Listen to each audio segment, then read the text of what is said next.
Welcome to Factus. Today we're making a rotisserie for the e91.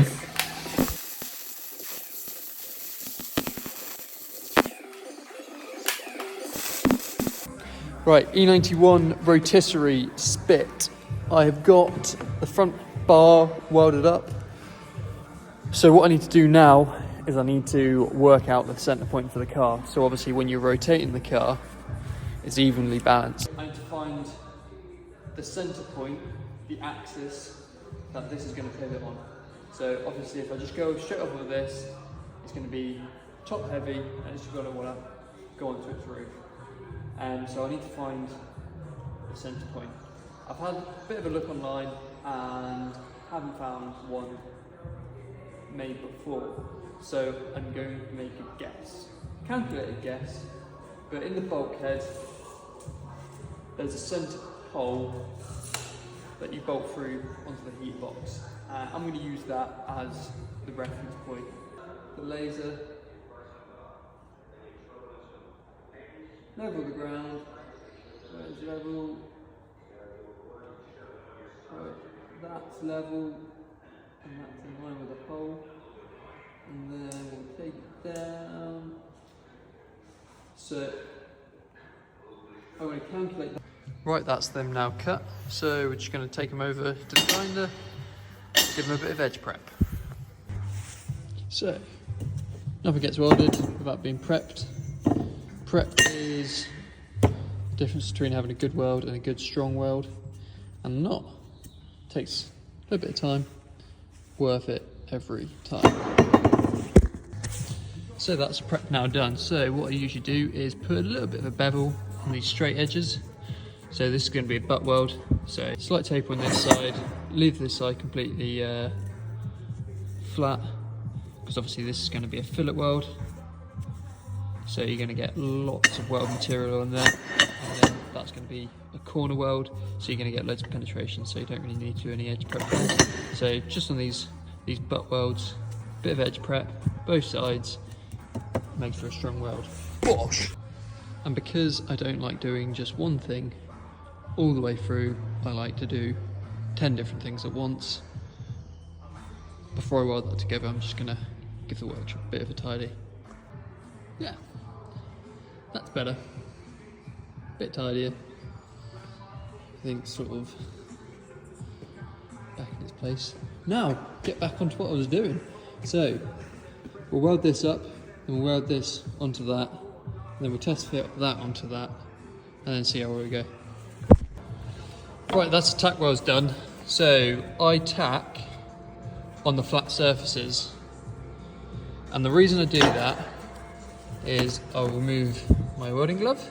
If you tack in the corners are the high tension spots. Obviously this isn't going to be taking loads of load, but I'm using this as just a demonstration. So if this was going to be something that would contract, if you tack on the corners, that's going to be your coldest part. Well, if you tack there, you're not going to get the prettiest weld, and you're going to be able to see that through your top weld.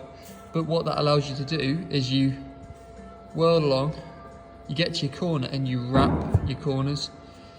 And the reason you do that is then you get the good penetration through the corner.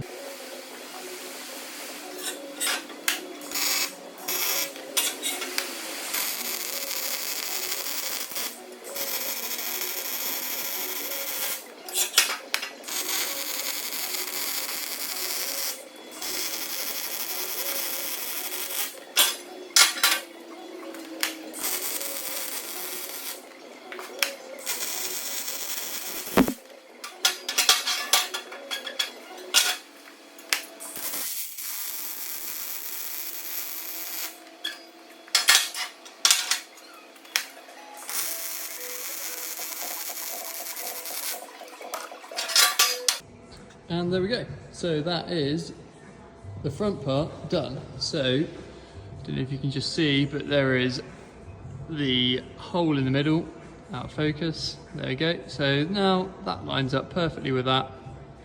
And that, fingers crossed, is going to be a good access for spitting the touring. I've made a mistake. So for the keen-eyed people out there, you would have seen the car sitting on axle stands and it's sitting up at an angle.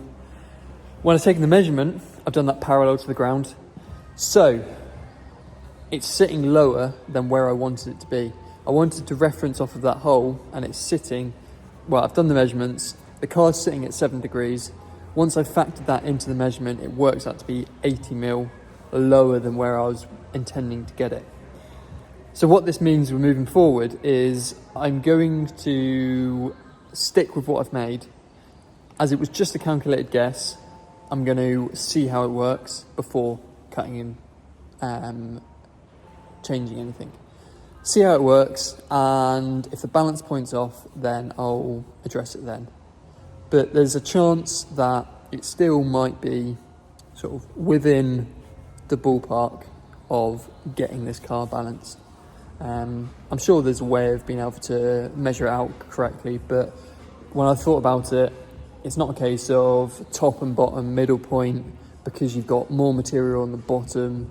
So working out where the weight distribution is going to be, I'm sure someone has a calculation for it. I haven't got time for that. I'm going to test this, see how it works. If it's off, readjust it. Yeah, this is just part of making custom stuff. There's so many different things that you've got to factor in. It's not just a case of, oh, you cut the metal and you glue it together with a hot glue gun and then it's done. If you want to find out if that's worked or if I need to cut it up and start again, follow along. This is the first time uploading onto this platform in this format, and if I can make content that people find value in, then I really want to do that. So from the touring build to the 1 Series to the Overlander, I'm going to be documenting what I do, the way that I do it, problems, also documenting things that go wrong. Because at the end of the day, things do go wrong. Like we've just experienced with the rotisserie. And document along the way, and hopefully I can help people not make same mistakes and do things that they may not have thought they could. So from Factus and myself, all the best.